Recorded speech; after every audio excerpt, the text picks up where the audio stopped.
কেমন আছেন সবাই? আরও একটি নতুন ভিডিওতে সবাইকে স্বাগত জানাই। তো আগের ভিডিওতেই আমি দেখিয়েছি আমাদের পুজোর সমস্ত বাজার একদম তৈরি।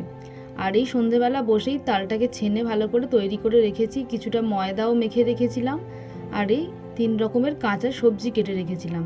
পুজোর ঠিক একটু আগেই সমস্তটা ভেজে দেব। আর তার মাঝখানে একটু চলে গিয়েছিলাম জেঠিমার বাড়িতে, জেঠিমা কী করছে দেখার জন্য। দেখলাম জেঠিমারও সমস্ত প্রায় রেডি, ঠাকুরের সামনে দিয়ে দিয়েছে।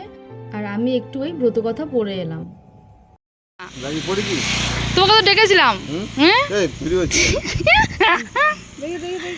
ভুঁড়িটা দেখি, বাবা ভুঁড়িটা দেখো। দেখি কি খাওয়া দাওয়া নিয়ে এসে দেখি না, দেখি না একটু খাওয়া দাওয়া দেখি না, খাওয়া দাওয়া দেখি না, ওষুধগুলো দেখি একটুখানি। একটা ওষুধ খাবো, গ্যাস হচ্ছে। দেখি কই এটা কি? এটা কি? এটা কি লেবু? লেবু না, আপেল আছে। কি বাবা, আপেলটা মার আপেল মানে মার জন্য মা কত ভালোবাসে। তাহলে একটা আপেল 10 টাকা দামের। কত রক্ত হবে জানিস? প্রায় 11:30 নাগাদ দিদি আর জামাইবু বাড়ি যাবে বলে রেডি হয়েছে, বেরোবে। সেই সময় মেজদার সঙ্গে দেখা, তাই একটু দুজনে মিলে খুনসুটি করছি।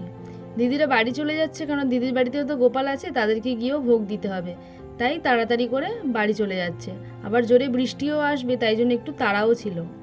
চলুন ওরা বাড়ি যাক, আমিও বাড়ি যাই, গিয়ে দেখি। বাড়িতে এসে তাড়াতাড়ি করে সমস্ত লুচি ভেজে, তালের বড়া ভেজে ঠাকুরকে দিয়ে দিলাম। এই 3 রকম ভাজা, লুচি, সুজি, সমস্ত নাড়ু এবং আরও যে সমস্ত ঠাকুরের প্রসাদ ছিল সেগুলো সবটা আমি নিজে হাতে করেছি। মা বলছিল একটু সাহায্য করবে, আমি বললাম তুমি বসো, আমিই সবটা করে দিচ্ছি। আসলে পুজো একটি পবিত্র আচার, শ্রদ্ধা ও ভক্তির মুহূর্ত। পুজো মানে ঈশ্বরকে শুধুই ফুল দেওয়া নয়, বরং নিজের মন ও আত্মাকে নিবেদন করা।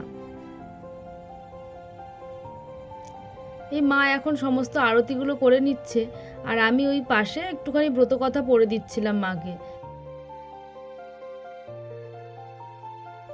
এই পবিত্র জন্মাষ্টমীতে সকলের পরিবারের সুখ এবং সমৃদ্ধি কামনা করছি, এবং কামনা করছি সুবিচারের। আর এই ছিল প্রসাদ। প্রসাদটা খেয়ে নিয়ে তারপরে বাইরে দেখি কালু এসছে, ওকে একটা লুচি খেতে দিলাম, তারপর ও সেটা নিয়েই খুব মনের আনন্দে চলে গেল। চলুন, অনেক রাত হয়ে গেছে, এবার ঘুমিয়ে পড়ি। সবাই ভালো থাকবেন, সুস্থ থাকবেন আর সাবধানে থাকবেন। আর এই ব্লগটা কেমন হলো আমাকে অবশ্যই জানাবেন।